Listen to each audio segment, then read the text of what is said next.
Hi guys, it's the 18th of June. Somehow we're already in the midst of summer. So I thought I'd do a quick greenhouse tour because things have changed a fair amount since last time. I'm running out of space. I really am running out of space. I've even taken the chair out, which, yeah, means I don't really sit down much. But that's okay though because I'm able to walk around a bit more now. So yeah, so let's get started. So this little corner here has always been for kind of like the annual fruit and veg. So things like tomatoes and squash were here. My cat trying to get in. Come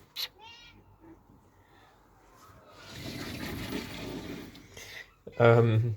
So yeah, I'm really pleased with these. These are sun god tomatoes, and these are my kind of second sown tomatoes because the first, well, pretty much the first of everything that I did in spring didn't really work out very well. I think it was partly because of the compost and other reasons I'm not sure about. But anyway, I planted these tomatoes in the last couple of days of May, and they're already like a really decent size. They've already got flowers on, which you can't really see, but just there. So yeah, these are going to be going to the allotment, and hopefully, yeah, it means I will get a decent yield of tomatoes, and sun gold are really, really tasty, so really excited about that. We've got the jalapenos that were here. They're doing pretty well now. They're getting there. So these are going to go to the allotment as well. Then what I'm really excited about is the sweet potatoes. I can't remember if they were in my last video. I don't think they were. Or they might have been as tiny plants. I bought them as plug plants, and again, I bought them really, really late on in the season. Probably, yeah, mid to late May. It might have even been the start of June, actually. I can't remember. I'll have to check back. But, yeah, kind of impulse bought, and they're a really, really lovely variety with, like, really lovely pink skin and white flesh, called Murasaki. And they're already growing really, really well here. They haven't been here long at all, and they're just, yeah, going really, really well. But I want to keep them here for a bit longer because I don't want the snails to get them if I put them straight down on the allotment. But and I am keeping one in the greenhouse, I've decided. So if I can just get the camera down there. I think it's like a 15-litre pot, and I've got one planted in that, so I'm hoping that's kind of my insurance sweet potatoes, like in case the others don't work out, because the allotment isn't going particularly well except for the strawberries. Although the melons have survived, so that's fair enough. So yeah, that's sort of mostly sweet potatoes, tomatoes and peppers. What I've also started very late, I'm really behind with everything, is I've sown some more runner beans, which I'm quite excited about because I really, really wanted runner beans at the allotment, and previous two sowings haven't worked. And this time I've changed variety, just because I think they were cheaper. So this is Scarlet Emperor, I think, which I'm pretty sure is quite a common variety grown by quite a lot of people. I don't know if it's an F1 variety yet. If it's not, I think I could save seed from them, and that would be really cool. So this time what I'm doing is I started them off in cell trays like that, and then when they've got their first two leaves, I this morning have potted them into individual pots, and I'm going to try and grow them to like an okay size before I put them at the allotment, again just to combat the snails because they just eat everything. So yeah, quite happy with that. I've got quite a few of those. They're looking pretty healthy. I'm using peat-free compost from Aldi now, which I'm really happy with. They've always had like normal compost and then peat-free compost as an option. So yeah, I think it's really good, and this compost seems to be fine, a lot better than the other stuff that I had. But yeah, and then I've got a little tray here you can see, and that is sweet corn, which I did not know you could plant late, but actually on Gardener's World, he was planting sweet corn at the start of June, and I was like, oh, I didn't know you could do that. I thought they needed quite a long time, but yeah, so I've got one tray there, and then another tray there. You can see I'm really struggling with space, because under there really doesn't get that much light, so you have to put it right close to the window, and all this is taken up with plants. So yeah, I got runner beans and sweet corn there.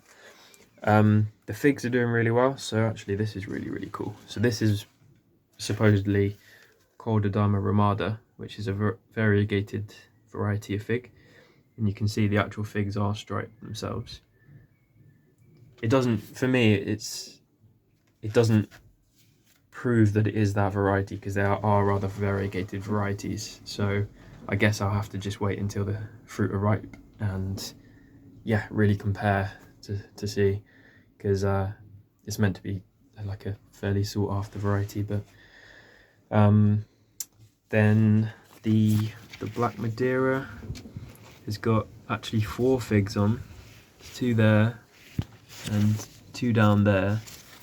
They're probably about the size of a walnut, and those 2 maybe like the size of big grapes, maybe a bit bigger. But and there's a couple of little figs on this called the gigantina, but these have been quite late to develop, so I don't really know if they'll ripen in time, seeing as it is already mid-June. And then Vidino del Nord has a few figs on. They're not that big, but actually I think this variety produces quite small figs anyway, more like little kind of berry figs. So yeah, that's going really well. There's a few figs that aren't doing well, and a few that, like this fig, I've pinched several times and it just keeps sending out side shoots from the axils, instead of actually putting out any figs. It just doesn't really want to produce figs at this point, so I won't get to try that this year. So yeah, that's the figs. I've got one more down there that's probably going to someone else, and the cat.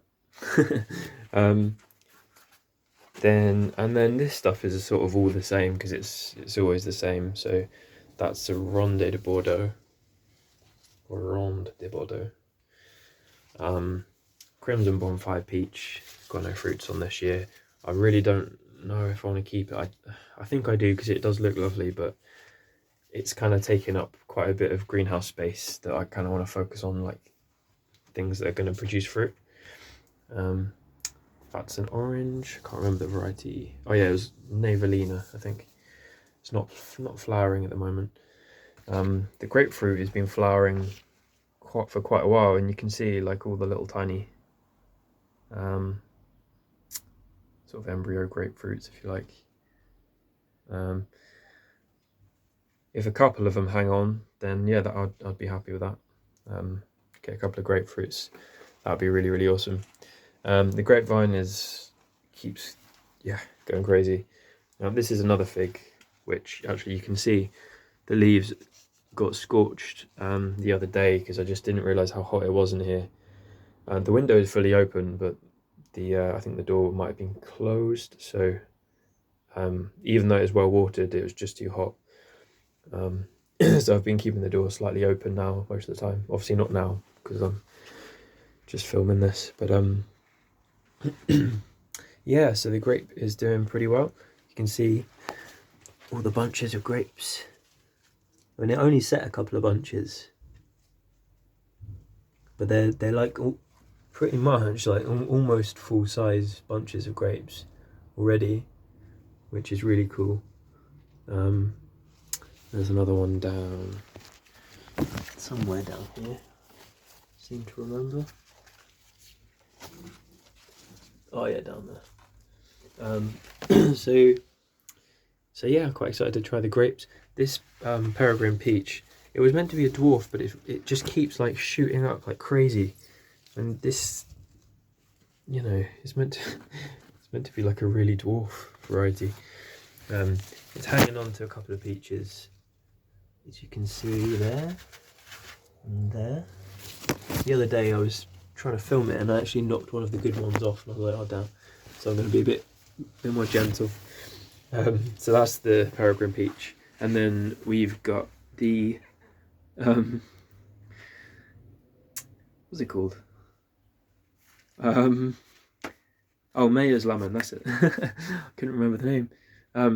So this was quite a sick plant, and you can see, especially like on the older leaves, like it really looks kind of anemic.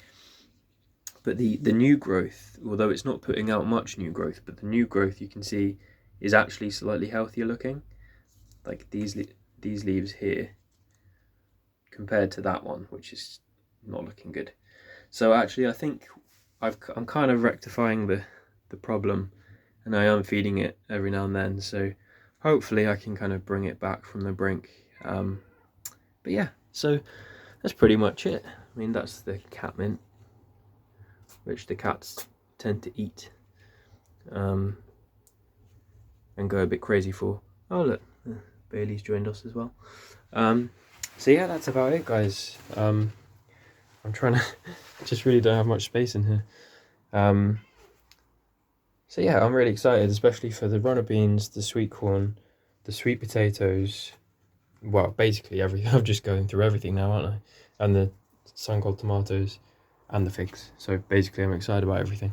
And then you can see through there, you can see pears. I've got quite a few pears actually this year, which is really, really cool, because they're probably like one of my favourite fruits. I think mango has to come at the top, but we can't grow that here. Well, I guess some people are trying, but I don't think they're being very successful. If you're watching this, you probably know who you are. But yeah, anyway, thanks guys for a bit of a standoff.